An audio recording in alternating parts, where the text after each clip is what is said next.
Call to order at 6. Pledge of allegiance.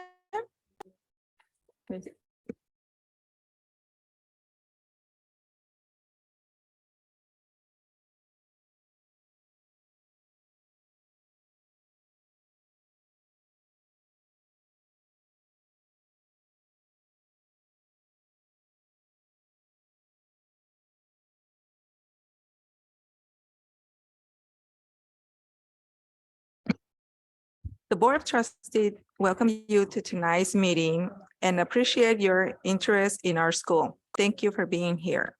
Approval of agenda for November 10, 2022. Do I have a first motion? Do I have a second? Second. All in favor? Aye. Aye. Public comments on closed session items? I have no public comment. Conveyance to closed session at 6:01. 6:01.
session at 7:13.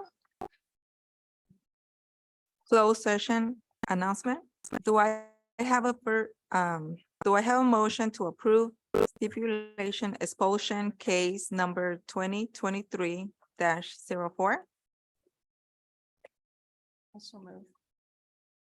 Do I have a second? Second.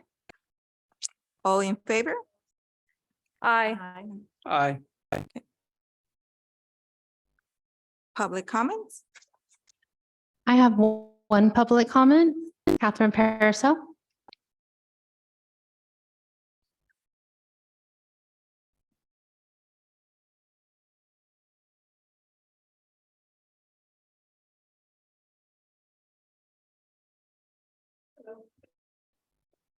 Well, I would just like to ask if my last request. Would like to ask if my last board meeting request has been considered, and that would be that we remove Palmer Mullen for the purposes of repeated absences and moral turpitude. And whether or not that has been brought up to a board meeting and considered. So if it hasn't been considered, then I am asking once again for the consideration to remove Palmer Mullen on the basis of absence and moral turpitude. And I would like to expect that there would be a fair and full vote on this. Otherwise, I would expect that there would be two people that need to step down, because you need to step in and look after the children. And if he has been absent as a board member more than 3 times, which we all know that's been more than enough, then that's the responsibility of the board to then replace that person with someone who is willing to serve the community. If that cannot be made possible, then there are 2 other members that need to then step down again, asked again, because we are here for serving students. That's my request. Can I ask when that might be something I can be contacted over? I can follow up with you, Mrs. Pariseau. Thank you. Recognition? All right, we're in the recognition section. And so each month we give an empowering employee. And so what we started this year was we have a employee recognitions part of the website. And on that website, it gives opportunities for colleagues to, see the good things that are happening and recommend an empowering employee. An empowering employee is someone who performs their work with pride, positive spirit, and a sense of teamwork. And there is something extra special about being recognized by your colleagues. It's they get to see the great work that you do every day. And so it's nice to be recognized. And it's especially nice when we have a first-year teacher that is getting recognized as an Empower employee. So I'd like to bring up Jennifer Gentry Salazar. She's from Fairfax Junior High. She's a PE teacher. And Mr. Hernandez, can you come up here, please?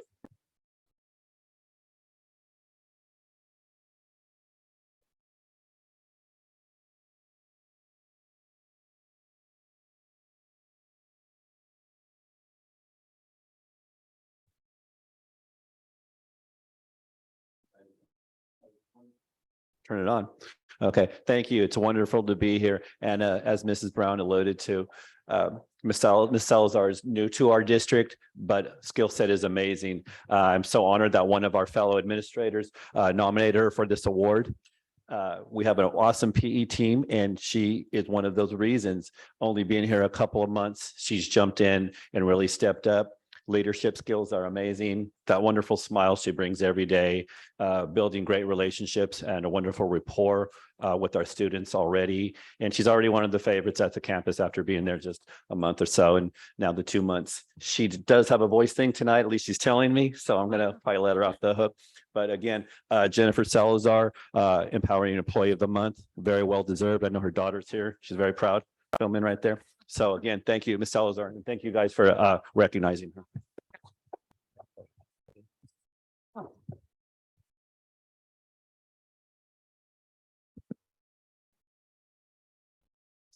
Next time they're fine.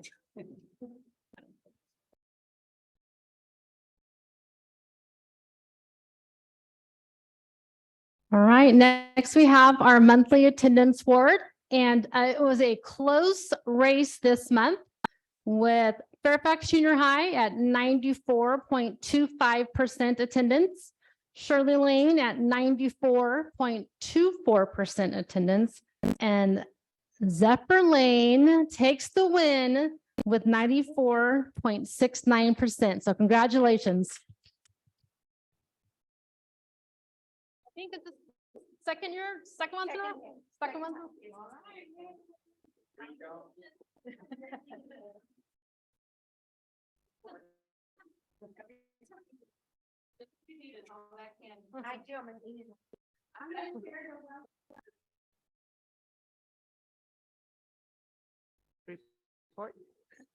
All right, we have two presentations tonight. The first one will be from Mr. Clark, our Assistant Superintendent, and he'll be going over our CASP data.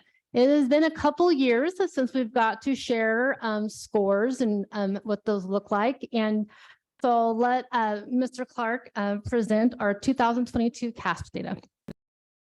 All right, we're getting that pulled up on the screen. You also have it in front of you in form of a packet. And so while we're getting that pulled up on the screen, that second slide there really just gives kind of an overview of who our students are. So we are just under 2,700 students. We are at 34% English learner, 9% students with disabilities, and 7% migrant. We're at 89% unduplicated count. So that is the population of our students. The historical context of CASP. So our first year of CASP testing was in 2014 and 15. The CASP test is the end of the year summative assessment for reading and for math. We all know that in 1920, the year 2019-2020, testing was suspended due to school being shut down in March of that year. The following year, CASP testing was optional. That was the year that we were on AM, PM. Kids were coming to school about 3 hours a day. That year, we also had several class closures. We had a lot impacting our students that year. Last year was our first year back to a normal schedule, and we were able to test for the first time. So I'm going to go over the data. I'm going to go all the way back to 2014-15 and show you how our data has improved, and then what to really shows the impact of school closure and 3 hours a day learning. So if you look to the next slide, students are they're reported in 4 different levels. Level 1 is standard exceeded. Level 2 is standard met. Level 3 is standard nearly met, and level 4 is standard not met. We want our students all being in that level 1 or 2. That essentially states that they're on grade level in reading and math. And so if you see those 2 boxes along the bottom, those numbers are their scaled scores. So those numbers translate to either, again, levels 1, 2, 3, or 4. All right, I think we're up on the screen. So if you look at that first slide that shows, this is an overview from 2014-15 all the way through last year. And I'd like to draw attention to the bottom along the years. You'll notice it goes 2015, 16, 17, 18, 19, and then there's a 2-year gap and it stops until 2022. What we want to see is the dark blue line getting larger, and we want to see the light blue line getting smaller. And so starting in 2015, our district was at 19% at standard met or exceeded. You're there. Yep. All right. And then in 2019, we'd worked our way up to 33%. So you can see every single year we were improving. Our scores were improving every single year. And then you'll notice there was that 2-year gap, and we've taken a slide back down to 26%. The slides on the right of that, I'm not going to go through all of that, but that really breaks it down by all of those 4 levels. So the slide on the left combines levels 1 and 2 and 3 and 4. And the slide on the right with the green bars, that shows all 4 levels. If you look at the next slide on math, you'll notice we did have a rise for math, and we have acknowledged that math has been our struggle for years. We've really been focusing on our processes for math, and we're excited for this year. We've started to implement. We've seen a lot of growth with our students learning to read at a young age. due to the effort and focus we put into our early literacy. So we're now really channeling that focus into math this year because we do know that our students have struggled in math. If you can go on to slide 7, the next slides break this down by grade level. So I'm not going to read all of these to you, but if we can, as we're going through them, you'll just want to notice the dark blue line and is getting larger. And then this last year, they went down to 18%. I think it's important to note that these students were the kindergartners the year that school shut down. So for the last quarter of the year, these students were on Zoom. They were in an unfamiliar environment. Our teachers were in an unfamiliar environment. We were just trying to finish up that year as best as we could. The following year, we were AM, PM. Kids were here for half days. We had about 1,000 students on distance learning that year, over about a third of our students. And we're really seeing the effects of that. As this data goes on, you're going to see that our upper grade students did not see the effects that our lower grade students. It really hit our lowest students the most. And I think it's, as educators, we look at that, it's pretty plain to tell, because if they're missing those foundational skills, it's going to be harder for that to translate into harder concepts as they get older. So 4th grade too, we're looking at that dark blue trend getting larger and the light blue getting smaller. And then we're in math, we're back to below to where we started. And as we go on to 4th grade, you'll see the same trend. When we go on to 5th grade, this is where we start seeing things start to even out just a little bit. So language arts, we were making a lot of growth in language arts. And as we start looking at math for the rest of the grades, it's really important to know that when 5th grade nationwide is the low, 5th grade math is the lowest scores nationwide in every school everywhere. It is when concepts become much more difficult. They're not doing simple arithmetic, and they're not just reading, or they're not multiplying, dividing, adding, and subtracting. They're getting to much deeper concepts. And we do recognize that our 5th grade math moving on is an area of focus. And so we're excited that we have started our math intervention with our 4th through 6th graders this year at our 3 elementaries. If you go over to 6th grade language arts, this is where you really do start to see them level out. We didn't see a big dip. These students didn't see a big effect from the 2 years, the year and a half that we had some new kind of learning, but you'll still notice that we are trending up in math in language arts. Our 6th grade math scores are one of 2 grade levels in content areas that actually improved. So we went from 25% exceeded or met up to 29. So that was great to see. 7th grade over on to language arts, that's the 2nd grade level that improved in language arts. Again, you don't see a big change, 29, 28, 30% of proficient or advanced, met or exceeded. And so that's what we want to see. We can go to 8th grade. You'll notice again, we did lower our scores in language arts, and our math scores in 8th grade have been pretty stagnant for over the years. And so in this last slide, it says, what does the data tell us? Students in the lower grades were impacted the most. We have more data points than just CASP scores. We have our STAR scores. We have teacher scores. We have iReady. We have a lot of assessments that are really backing this data up and showing that the students in the lower grades were impacted the most by the way we had to change learning for those couple of years. And you'll notice again that if you'll see that trend line going up, and then when the red line comes up, you'll notice that that is when the pandemic hit and the subsequent year and a half of not teaching the way we had normally taught. And then you'll see the trend line goes down. And so this repeats itself in math too. We starting in 5th grade in math and 6th grade in ELA in math, they do not change a whole lot. So again, that just really backs up that it really hurt the students, the younger students the most. The positive takeaway to all this is when we looked at all these trend lines moving up. So our kind of philosophy, as we've done it before, we can do it again. We brought students up. We have a system in place to really intervene with these students. And we're excited for, getting these kids where they need to be and providing as much support as we possibly can for them to get them back up to where they were. So that's it.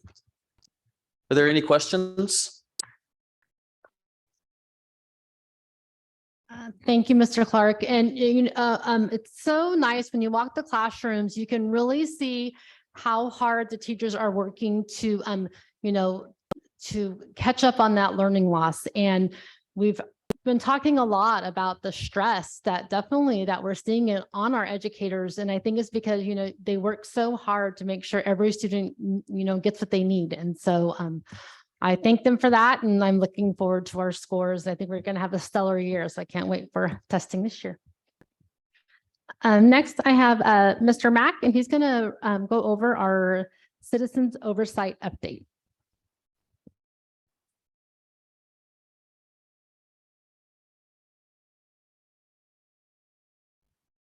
Well, evening, everyone, board. We did have our citizen oversight committee meeting last week. And so I just wanted to kind of brief the board on what that meeting, what we talked about, what we looked at to kind of keep everyone up to date. Just remember the purpose of the oversight committee. At our last meeting, we did appoint some new members to it. Our voter approval of Measure B requires that the Board of Trustees establishes a citizen oversight committee.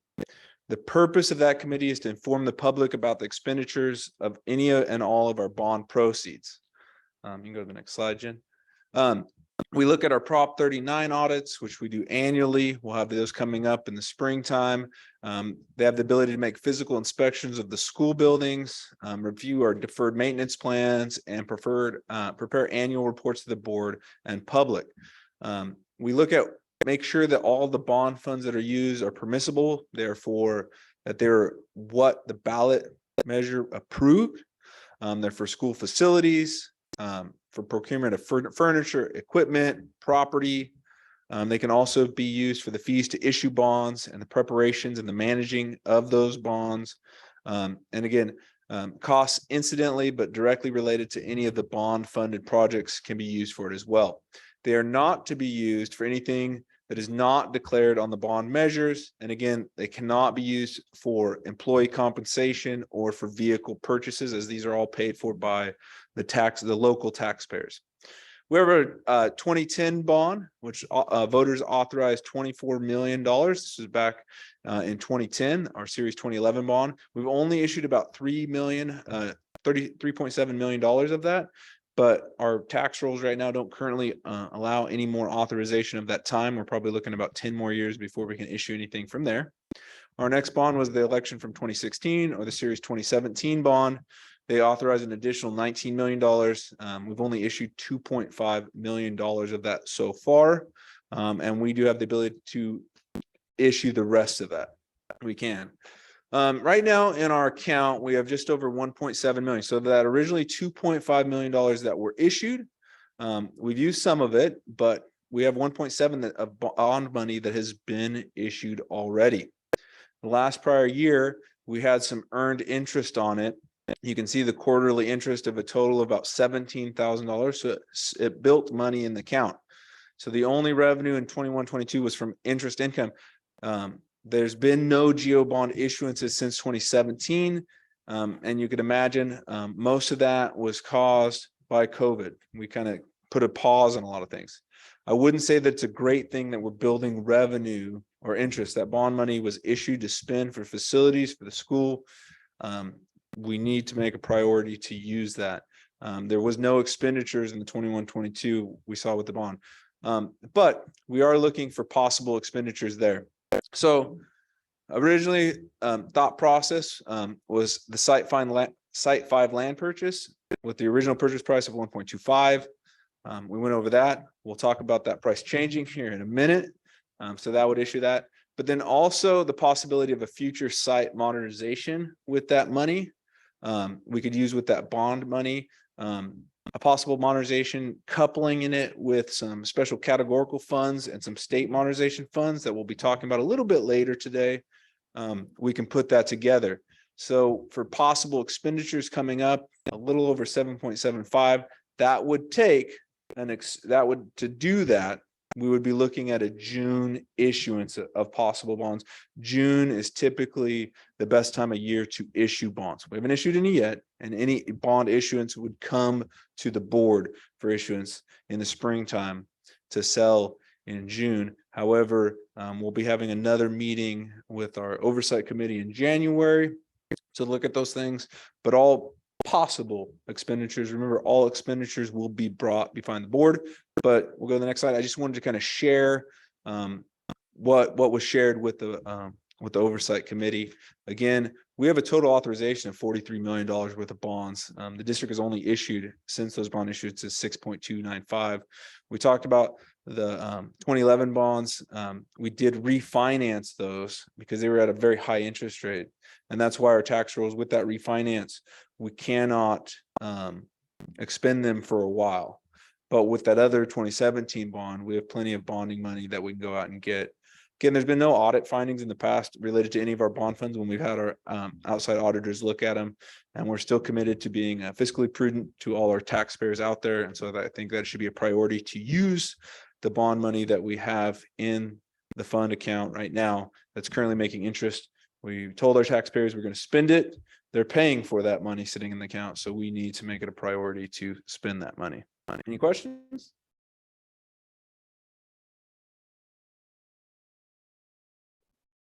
All right. Thank you.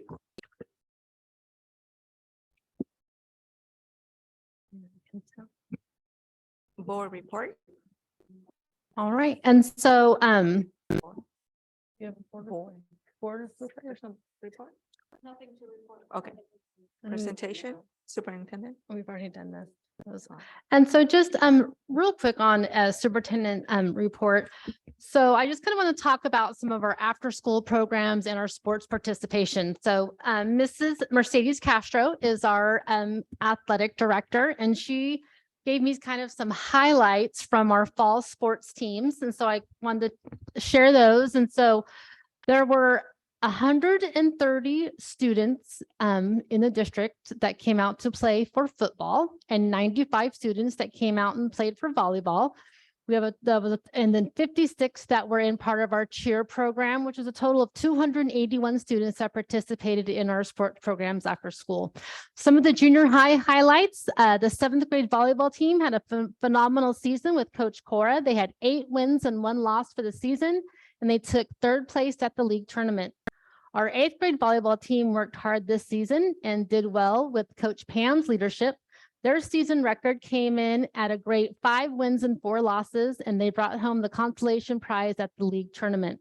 Our 7th grade flag football team, coached by Mr. Paramo, with his help, they held a great record season of 6 wins, 1 loss, and they held strong for the league tournament and brought home an impressive 3rd place.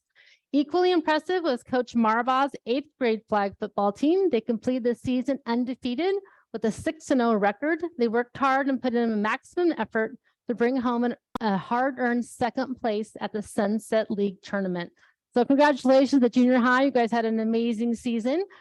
The elementary highlights at Zephyr Lane, flag football, grades 5th and 6th went undefeated. And in volleyball, grades 5th and 6th went undefeated. At Shirley Lane, the 5-6 football team had some wins, and so did their volleyball. And also at Virginia Avenue, their 3rd and 4th grade football team went undefeated. So thank you to all those coaches out there. And then also our expanded learning program is a program that is at all the elementary school sites. And that means in those programs that has FAST, migrant, sports, ACEs, clubs, camps, and after school orchestra. And we are just so proud that we have 50% of our students that are participating in some sort of after school activity. And that is a huge number. It's a huge effort. And I commend all of those that not only put in that hard day of work during the day, but also stay and provide those opportunities for our students after school. So thank you for that. And I'm glad to hear that our students are taking all those opportunities. As we hit the holiday season, there's some things coming up. We have Virginia Avenue going to Camp Keep next week. Winter sports will begin right after Thanksgiving. We do have Thanksgiving break coming up, and there is a 3rd grade performance at Virginia Avenue on November 16th. Looking forward to that. And Shirley Lane is going to have 2nd grade and 6th grade perform together on the 17th. Looking forward to hearing those kids sing together. And there is a turkey trot at Zephyr Lane on November 18th. So we are getting into our, winter festivities. And so it's going to be very quick to the new year. And so if I don't see you all, have a wonderful Thanksgiving and enjoy some time with your family. Consent. Consent. Do I have a motion to approve the consent agenda item 1 through 5?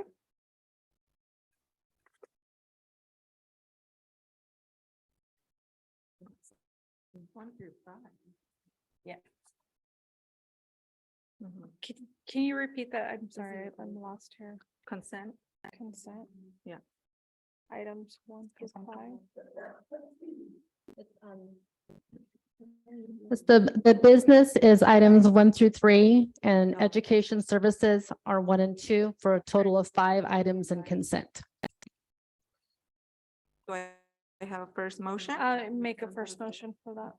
Do I have a second? Second motion. All in favor? Aye. Action item. All right, we have our first action item, and this is a business item. And Mr. Mack is going to come back up. He alluded to it a little bit earlier during his presentation on the Citizenship Oversight Committee. And I will let him take this action item 1. Yes, so I'm bringing this amendment before the board. This is for the Site 5 future property that we're looking for to get APN 173-191-01. With the agreement with the Bloomer Estate LP, we're looking at making an amendment. We originally made an offer to them at $1.25 million. And with after appraisal and some negotiations, we're asking that the amendment be changed to $1 million even. The Bloomers have already signed their side. We have a signature with them. So we're just looking for an approval on that to make that amendment. With that, there is a recommendation to write an in lieu of condemnation letter to them.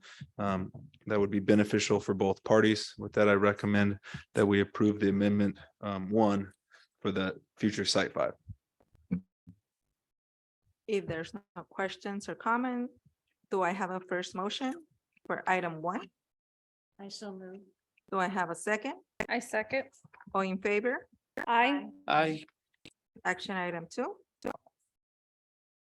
Action item 2 is the comprehensive school safety plan for Fairfax Junior High. I would recommend that we approve. Do I have a first motion to approve item 2? No, this wouldn't be, this isn't the single school, that's the single school plan. This is the safety plan. And the rest of the school sites were approved last month. Just to do the timing of their school site council meeting, we brought it to this month's meeting. Do I have a first motion?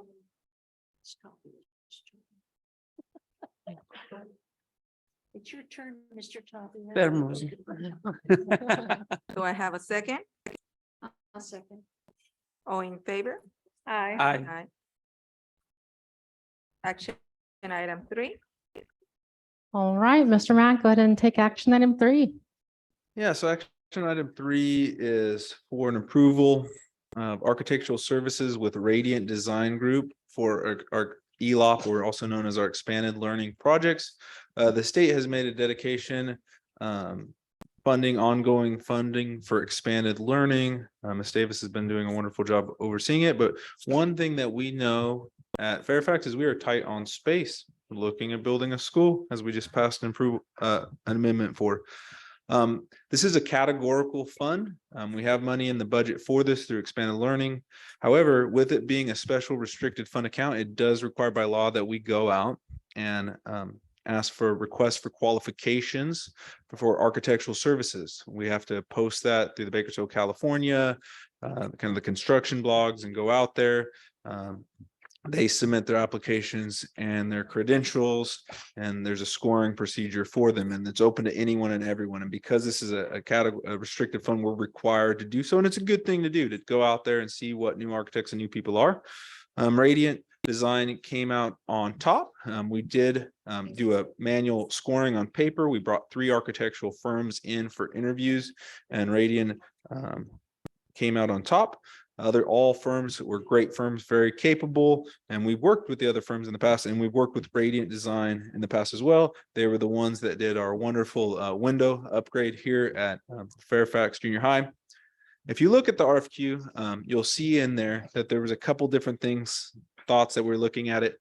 Really, at the heart of this proposal is we'd like to use these funds and braid them with some of our bond money that we have, as well as some applying for some state modernization money, and look at where we could best use those for the facilities at our district. Part of the architectural services, they'll come in there and we'll look at all our sites. It's specifically going to be TK or TK6 sites, because expanded learning is for elementary only. So this would not be at the junior high, but what would be the best fit to fit our facility needs, to fit our facility master plan, as well as help with our aging, some of our aging schools. So without alluding to a site, if you look at an elementary site that's aging, you can kind of figure out which one we would be looking at doing some work there. So again, I'd recommend approval for architectural services with Radiant Design on this expanded learning project. If there isn't any further questions. Do I have a first motion to approve action item 3? Second, Second motion. all in favor? Oh, you have a question? Okay. No? All in favor? Aye. Okay. Education service? There's some items. You can go to personnel. All right. Personnel? All right, on item 1 in personnel is a certificated management. We had a recent vacancy for the assistant principal at the junior high. And so we ran we had posted it and we had a lot of applicants, and we went through our whole interview cycle with a first panel and a second panel.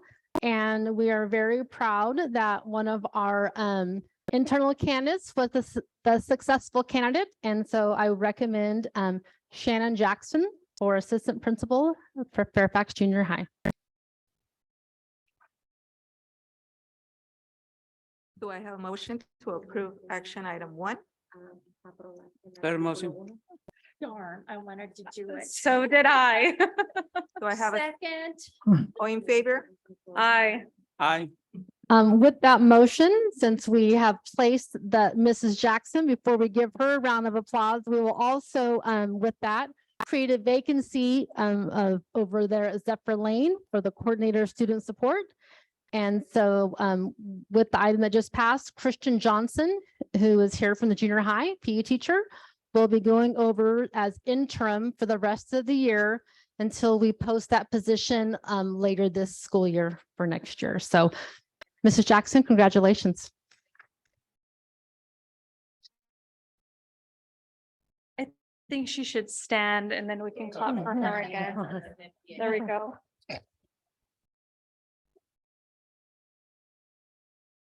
Action item 2, Ms. Brown? Yes, so we have two new certificated staff members here. The first one is an education specialist. That's a mod severe teacher over at Shirley Lane. I do recommend Alejandra Villatoro Mora. And also we did add a second counselor here at the junior high. And with that, I would recommend Stephanie Gomez Ibarra as the new counselor at the junior high. If there's no questions or comments, do I have a first motion to approve item 2? Action item 2. I'll make that first motion. Do I have a second? Second motion. All in favor? Aye. Aye. Action item 3, Ms. Brown? Yes, action item 3 is our personnel report, and that is that report has on there some internal transfers and moves from employees that are already employees of the district. And so I do recommend that we approve that personnel report as presented. Do I have a motion to approve action item 3? If there's no questions or comments, do I have a second? Second. All in favor? Aye.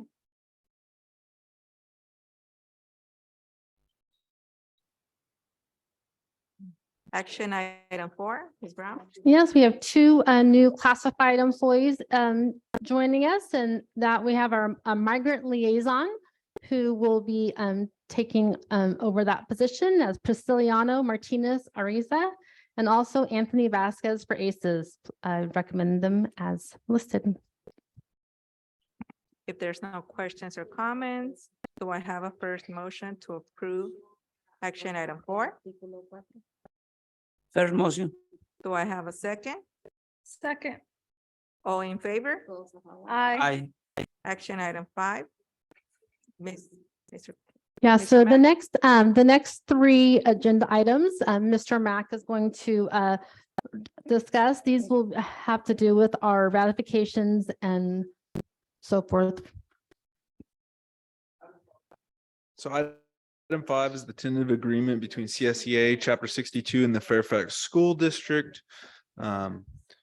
They were negotiated an 8.5% raise, same as what we gave our KFTA bargain agreement. And I recommend for approval as presented, if there's any questions on that agreement.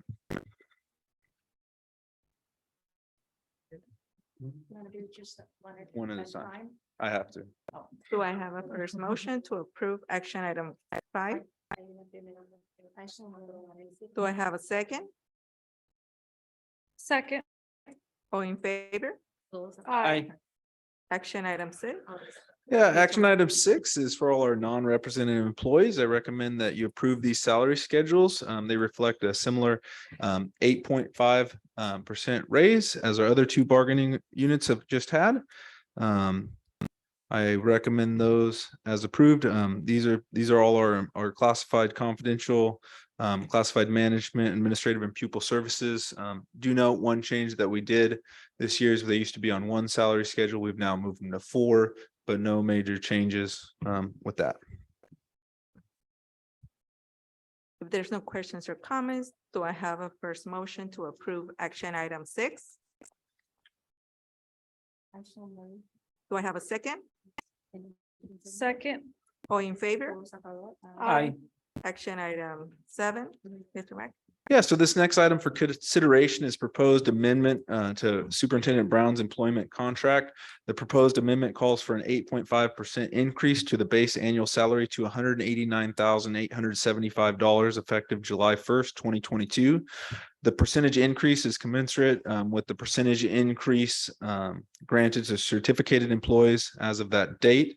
The proposed amendment confirms the superintendent's eligibility for post-retirement benefits on the same terms provided for certificated employees. And with that, I would recommend for approval. If there's no questions or comments, do I have a first motion to approve action item 7? Do I have a first motion? I so move. Do I have a second? Second. All in favor? Aye. Aye.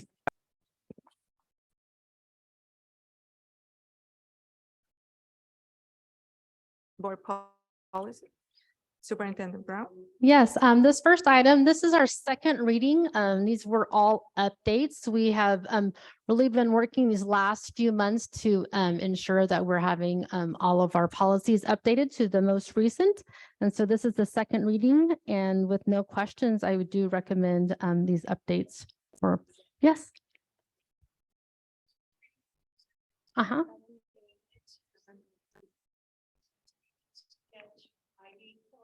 Mhm. They usually used to come with the picture packets. Are they still coming with Live Touch in those pictures? We do get those out to the kids. They do get them all. Find out if they've gotten them yet this year. They will get passed out. If there's no more questions, do I have a first motion to approve second reading of the board policy? So move. Do I have a second? Second motion. All in favor? Aye. Aye. Board policy. First reading, Superintendent Brown. Yes, so these are all for first reading. Please, if you have any questions about these policies over the next month, please let me know. These would be all updates with the exception, we don't have this very often. Board policy 6157 is actually a deletion. There is no more distance learning, no more board policy for distance learning. And so that would be a deletion of that board policy.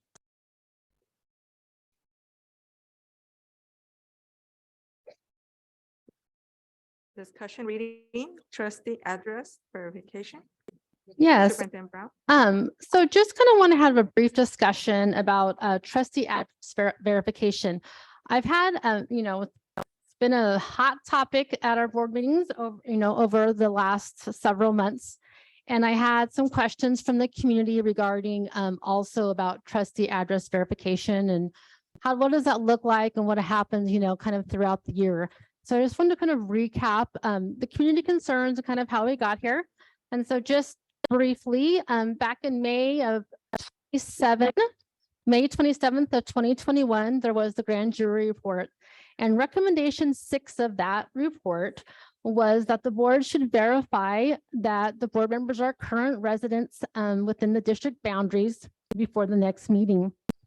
There was a response submitted to that grand jury report on August 23rd, 2021. And the response was that this recommendation is in process of being implemented. Members of the board have agreed to provide documentation to the superintendent confirming they reside within the district's judicial boundaries.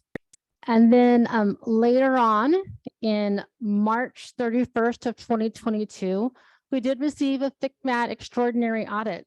And the Kern County Superintendent of Schools accompanied that audit with a recommendation. And their recommendation 3 was to follow the grand jury's recommendation that you verify that all board members are current residents within the district so that the people you represent have confidence that the board's actions are taken by those who hold office lawfully and in the public interest. There was a response to that report as well, which read, the board acknowledges the importance of board member compliance with California residency requirements for holding public office. At the direction of the board, the district has consulted with legal counsel regarding these residency requirements, duties, and options related to verifying compliance, and the options available to the district to address potential violations. And then just this last month in October, we received an update on progress, and that recommendation from the county office was that the board put in place systems to ensure all board members reside within the district boundaries. Further, that the board ensure all members reside within the school district boundaries. And so as I was talking with some community members this week, I realized that, in the past year, some of those actions and responses that were made to these reports weren't shared publicly with the community to really kind of know where those measures were at. And so I wanted to let everyone know that on the school website, under the board tab, there is copies of both those reports, the grand jury report and the FCMAT report, and the responses that were provided last year in response to those reports. And then each year, as we talk about, the last recommendation was to ensure that there's a process, ensure that the board has a process in place to look at, those addresses. So every year the board does, we have to send up, it's called the Statement of Fact of Public Agency. This is a verification that's done every year and it's sent to the controller's office. And on this document, you have to list your board members and their addresses. And if there's any change in those addresses or board members, you're supposed to also report that within 10 days of that happening. And so kind of what this discussion was about was that in the January meeting, kind of at our next steps, the board will have that discussion on how do they want to verify addresses to complete that form. That form is submitted in February of each month. February 25th, that form is submitted. And that would be the opportunity. So at the January meeting, the school board can have that discussion and they can determine what they want to use to verify addresses, and then we'll complete that form and submit it. And that would really meet that ongoing insurance that, addresses are verified throughout. So, but this is truly a board decision. And so this was just kind of on the agenda to discuss it tonight and for me to kind of give some background, but we'll put it in the board's hands in January and they can kind of make that decision. And again, on the district website, there's those two reports, but also some information that is really helps clarify kind of the school district's role as far as address verification and what that looks like. And it's Education Code 35107. And that talks about the eligibility for governing board members and also Government Code Section 1770. And that talks about vacancies and how vacancies can be created on the board and how they happen and kind of what qualifies for a vacancy. And also talks about how those vacancies are filled. And so if, that's just a couple pieces of that might, if you're kind of looking into that, I'm also happy to discuss anything with anybody that has questions. And I'm also kind of put those on the website also by those reports, just so that everyone can have that information should they choose. And so I think, moving forward, I think we have a really good plan in place to make sure that there's transparency. Next regular board meeting, December 8th, 2022. Organization meeting, December 9th, 2022. Other business? Thank you for coming to the meeting. Meeting adjourned at 8 p.m. Yep. Perfect. Right. Thank you, everyone.